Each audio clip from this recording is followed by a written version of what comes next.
अभी फिलहाल जो गुना है वो हनी ट्रैप और एक्सटॉर्शन का गुना है और इसमें टोटल 5 आरोपी हैं और एक अननोन भी है। किस तरह से इनको फंसाया गया था, किस तरह से ब्लैकमेल किया गया था?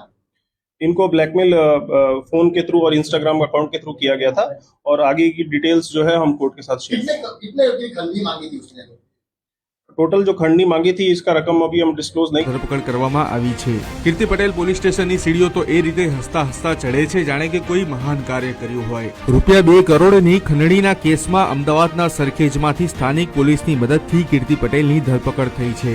આ ગુનામાં કુલ 5 આરોપીઓ સામેલ હોવાનું જાણવા મળ્યું છે। ખંડણી નહીં આપો તો હની ટ્રેપમાં ફસાવી દેવાની બિલ્ડરને ધમકી આપવાનો કીર્તિ પટેલ સહિતના આરોપીઓ પર આરોપ લાગ્યો છે। અગાઉ પણ કીર્તિ પટેલ વિરુદ્ધ લેન્ડ ગ્રેબિંગ અને ખંડણી સહિતની ફરિયાદો નોંધાઈ છે। હવે જોવાનું રહ્યું કે આ કેસમાં આગળ શું થાય છે અને હજુ કેટલાના નામ આ કેસ